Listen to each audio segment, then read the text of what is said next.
Heads of NPR and PBS testified before Congress this week amid accusations of liberal bias. Should the government continue to send taxpayer dollars to public broadcasters? Well, a little background here. I mean, they've been after them the Republicans have wanted to get rid of PBS for as long as I can remember. This crowd will probably do it. I mean, I also read my namesake, Catherine Maher, was head of NPR, and she said, "We're completely unbiased. Give me a break, lady." I mean, they're crazy far left. Heads of NPR and PBS spoke to Congress this week after being accused of having a liberal bias. The big question is whether taxpayer money should still go to these public broadcasters. This isn't a new fight. Republicans have wanted to stop funding PBS for years. But now, it seems like they might actually do it. Bill Maher talked about this too. He mentioned that Catherine Maher, no relation, the current head of NPR, claimed that... John, you work at Columbia University. I do. Speaking of clown cars.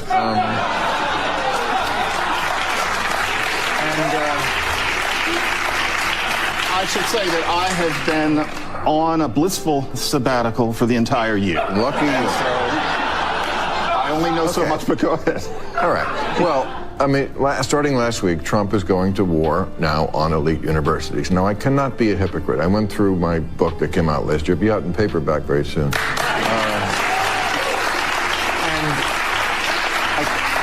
I can't be a hypocrite. I wrote down some of the things that I've said over the past that were gathered in the book. Don't go to an elite college. It makes you stupid. Elite universities are the mouth of the river from which manner all radical left illiberal, yes, illiberal nonsense flows. They're four-year daycare centers for the cry bullies of the privileged to complain about privilege. College today is not the college you remember. It's a day spa and a North Korean re-education camp put together. NPR isn't biased. Bill's response? Give me a break.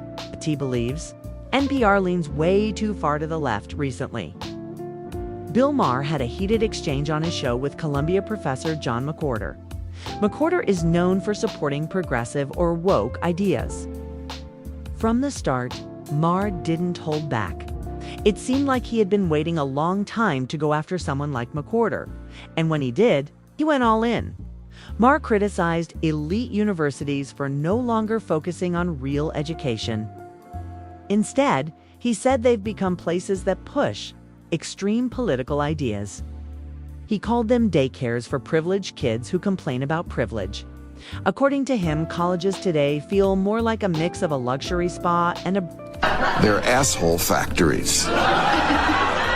If ignorance is a disease, Harvard yard is the Wuhan wet market. Okay, so that's where I am. I can't, but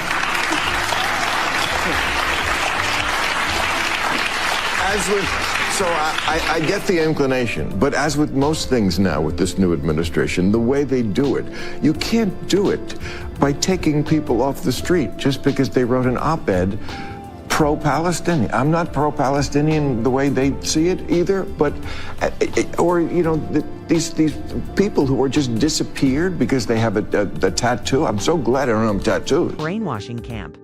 He also said these schools helped lead the push for confusing ideas about gender, allowed biological men into women's sports, and promoted political activism instead of facts.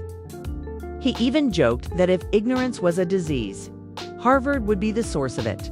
Maher's point was clear. Elite universities are no longer places for learning. They're now political training grounds. And he thinks the result is a generation that's more focused on activism than education. But he also warned against going too far the other way. He said the government shouldn't arrest or fire people just for having different opinions or for writing articles that support Palestinians. Even if he doesn't agree with them, he doesn't think it's right to disappear people just for having a tattoo or unpopular view. In short, the kind of student you're talking about, in my experience, is a minority of the students. I don't see the whole campus as this, but there is a problem. I mean, frankly, Columbia has tried, for example, this year, to eradicate or at least dampen anti-Semitism. I mean, Manoush Shafiq did get 100 students arrested. You now cannot get onto the campus without a card, which is in order to protect especially Jewish students from having to listen to anti-Semitic protests all day long. The 3 administrators who were nakedly anti-Semitic in their texts were justifiably fired. But the thing is, I don't think this is really about anti-Semitism from... Maher believes that while colleges have become too politically extreme, the response shouldn't be censorship or punishment. People should be free to speak, but schools and media should also return to facts, logic, and real debates. The students who were arrested weren't taken in just for being anti-Semitic. They were arrested because they broke laws about how protests are supposed to be handled. It's important to be honest about that.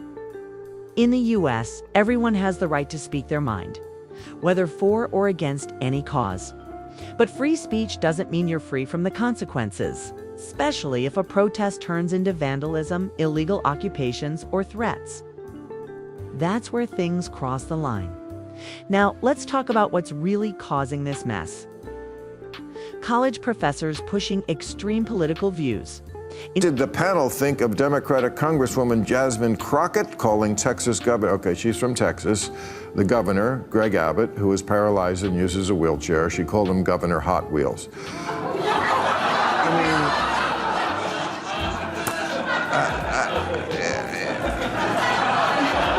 Instead of educating students, many of them are spreading ideas that divide people. Some even defend terrorism or push anti-Israel views as if they were facts. It's no surprise that a lot of students leave college more angry and confused than informed. The rise in anti-Semitism didn't happen on its own. It started in classrooms where professors cared more about politics than truth. Columbia University did take some action this year. They arrested about 100 students and now require student ID cards to enter campus to protect Jewish students from being harassed by anti-Semitic protests. They even fired 3 staff members who were caught sharing openly anti-Semitic messages. So at least they're trying to address the issue. One of the guests on the panel, John McWhorter, agreed that anti-Semitism should never... Congressperson Crockett is part of the new trend where informality is okay, where formality used to reign. Yeah. Okay, fine. That's been going on since the 60s. So her routine is that she wants to bring a little bit of what I might quaintly call the ghetto catfight into these spaces. I get it, you know, bring a blaxploitation movie or something into Congress. Great, work it. But you do not make fun of the fact that somebody lives their life in a wheelchair. That doesn't work. Ever be allowed on campus, and that Jewish students deserve to feel safe. That's a good thing to hear, especially from someone who usually supports progressive causes. But he also claimed that only a small group of students were involved in these hate-filled actions. That's just not true. We've all seen the large crowds, the hateful chants, and the protest signs calling for Israel's destruction. This isn't just a few people misbehaving, it's a widespread problem. Students have blocked doors, gone after Jewish teachers, and even chased Israeli students across campus. This is more than a protest. That's become dangerous. Then there's what happened with Democratic Congresswoman Jasmine Crockett. She mocked Texas Governor Greg Abbott, who uses a wheelchair, by calling him Governor Hot Wheels. This came as a surprise, especially since politicians like her often speak. I'm really not. You know why? Because I'm a big fan of Family Guy. And they have... Am I wrong? Every week. I mean, one of the characters, Joe the cop, is in a wheelchair, and every week there's 20 jokes about him being in a wheelchair, and nobody died. And like, I just think everybody has to, like, lighten up a little. Yeah, it's terrible to be in a wheelchair, but, you know, it's not like it's news to him. I don't know. Speak out against discrimination and say they stand for people with disabilities. But when it comes to someone they disagree with politically, all that talk goes out the window. Mocking someone for their disability is not just rude, it shows double standards. If a Republican had made that kind of joke, The media and Democrats would have gone crazy. But since Crockett did it, everyone stayed quiet. No outrage, no big headlines, no social media uproar. The silence shows the kind of hypocrisy that turns people away from politics. At the end of the day, the message is simple. If you're going to call for kindness and fairness, it should apply to everyone, not just when it suits your side. The people who talk the loudest about kindness... Free speech. Adore Family Guy. I've seen every episode.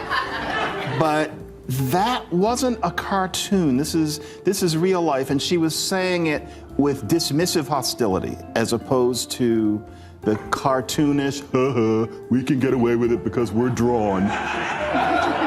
Jasmine Crockett is not drawn, and neither is Abbott. I see a distinction, although I see what you mean. Okay, all right. And fairness often don't follow their own rules. Congresswoman Jasmine Crockett is a good example of that. She's part of a newer style of politics where being casual and loud is more common than being respectful. That's fine, times have changed, but joking about someone being in a wheelchair crosses a line. Crockett made fun of Texas Governor Greg Abbott for being disabled. That's not okay. Not about defending Abbott personally, it's about the double standard. People like Crockett are always preaching about inclusion, empathy, and defending those who are marginalized. But the moment they're dealing with someone they don't like, all that goes out the window. They think it's suddenly fine to mock someone. And look at the response from her side: silence. No outrage from other Democrats. No statements from activists. No emotional tweets. Now, imagine if a Republican had made the same joke. The heads of NPR and PBS testified before Congress this week amid accusations of liberal bias. Should the government continue to send taxpayer dollars to public broadcasters? Well, a little background here. I mean, they've been after them the Republicans have wanted to get rid of PBS for as long as I can remember. This crowd will probably do it. I mean, I also read my namesake, Catherine Maher, was head of NPR, and she said, "We're completely unbiased. Give me a break, lady." I mean, they're crazy far left. It would have been front page news. Celebrities would have spoken out, and Crockett herself would have probably given a tearful speech. But since it came from one of their own, no one says anything. It's pure hypocrisy. Bill Maher, however, didn't seem too bothered. He said he's a fan of the cartoon Family Guy, where they often joke about a character in a wheelchair. Maher's point was that people need to lighten up a little. He admitted it's not easy being disabled, but said it's not exactly a surprise to the person living with it. His take made John McWhorter pretty upset, and honestly, I understand why Mick, who are TI, pushed back. He said, "This isn't a cartoon, it's real life in a cartoon. The characters are drawn, exaggerated, and used for comedy. But real people like Jasmine Crockett and Greg Abbott